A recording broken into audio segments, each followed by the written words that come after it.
Welcome, this is Carrie Schell from On Point Quilter. During this stay-at-home period of time, I've been doing a series of online videos on creating critters in EQ8.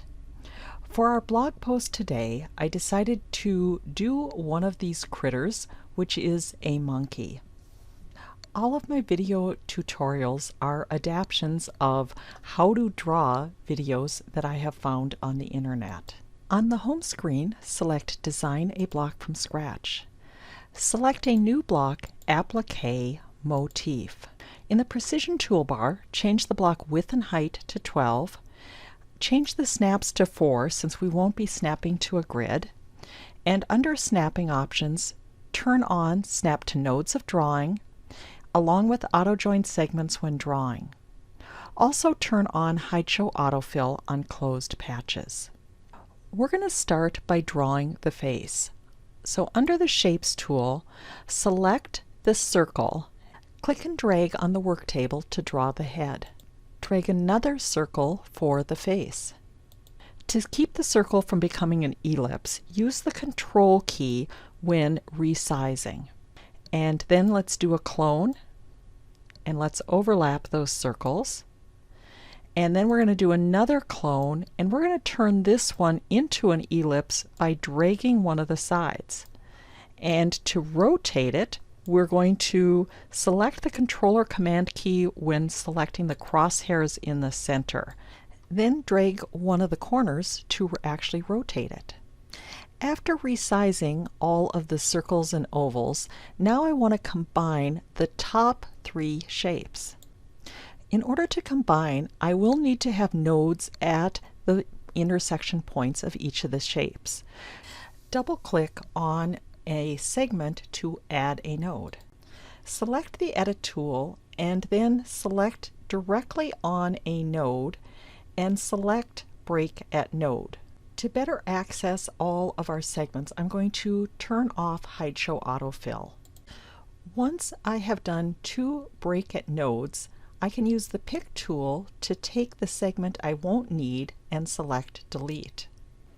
Now double-click to add nodes for the next circle and do a break at node. Select the extra segment with the Pick tool and select Delete. Then with the Edit tool, select one of those end nodes and move it slightly so it snaps to the other arc.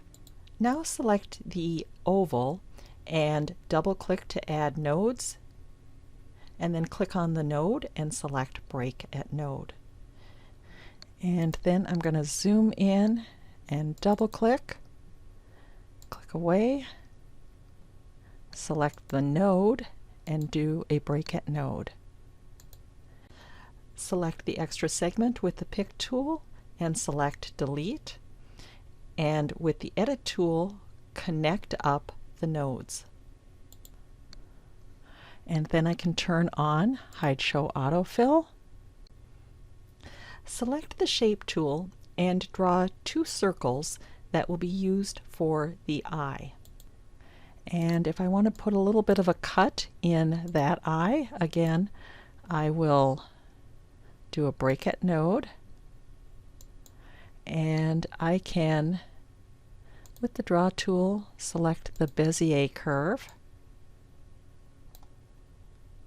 and I might need to draw a bigger one. Sometimes EQ doesn't like really little segments, so then I'll just draw a bigger one and resize them later. Once I'm done, I will zoom out and then with the Pick tool drag a box to select both shapes. Then select Clone, flip left to right, and move for the second eye.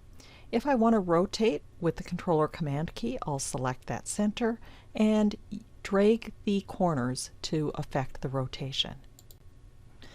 Drag another circle for the nose, and then with the Pick tool, select one of the edges to turn it into an oval. Select the center with the controller command key and rotate. For the mouth, select the Bezier curve under Draw and drag the mouse to create the curve. Then select the curve with the Edit tool and move the handles to resize and reshape the mouth. Select the Shapes tool and the circle and drag 2 circles on the work table to create the ear. Select the Pick tool and drag a box to select them both and move the ears onto the face. And then select Send to Back and make any additional positioning adjustments.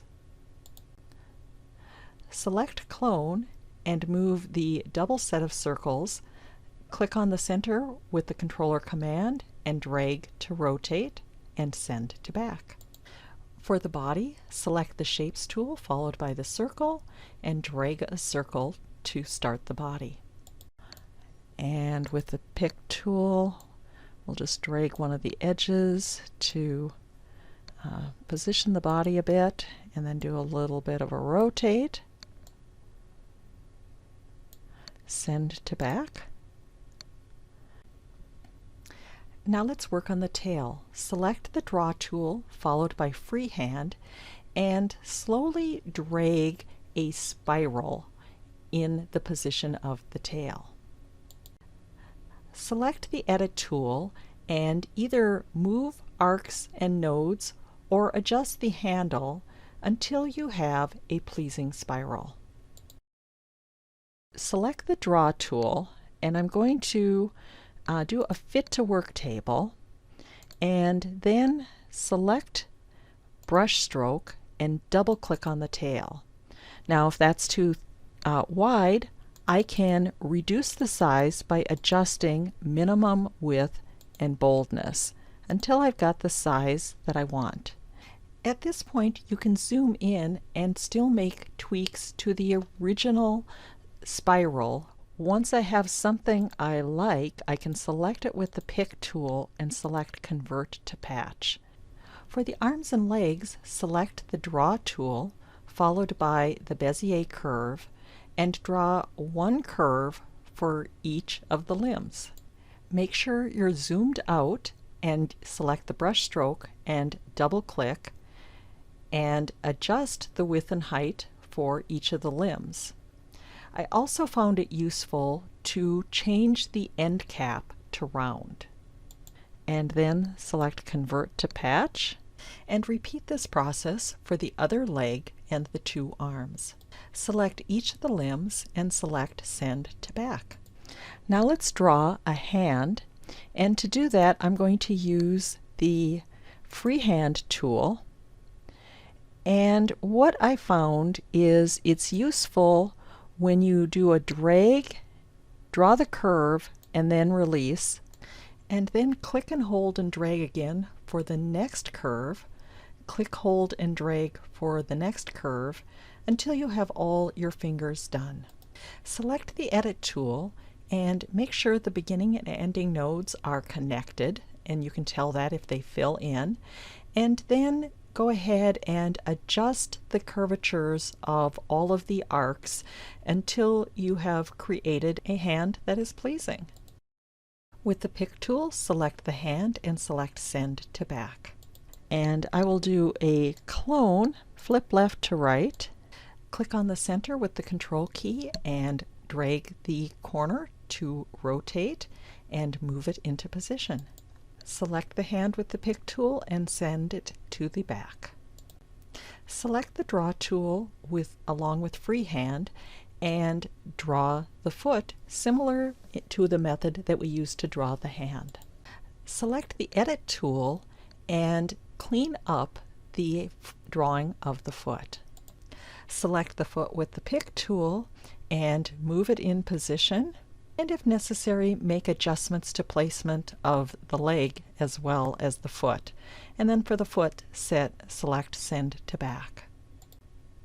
Select Clone, flip left to right, and rotate for the second foot, and do a Send to Back. And the whole thing is too big, so I'm going to do a Controller Command plus A to select it all. I'm going to do a center in block. I notice that it's still too big. So then I am going to select Resize and select 90% and select OK. Now I will go to the Color tab and color this. And if I want to make some other changes, then I'll go back to Draw, and I can select my shapes, and I can resize individual shapes by using the Control key. Like I decided I wanted that to be a little bit bigger. At this point, I am just making tweaks in my drawing. For the eye, I decided I wanted a much larger cutout so that it was actually noticeable. So I moved the nodes a little bit farther apart and increased the arc. Then I will delete the other eye, select the first eye and do a clone followed by positioning and rotating, then select the Color tab and clean up the coloration. Then select Thread Tools, select Brush Thread, select a thread and change the style to straight line and a heavy weight and click on the mouth, and then select Add to Project Sketchbook. For additional tips and techniques, please subscribe to my weekly newsletter at www.onpointquilter.com.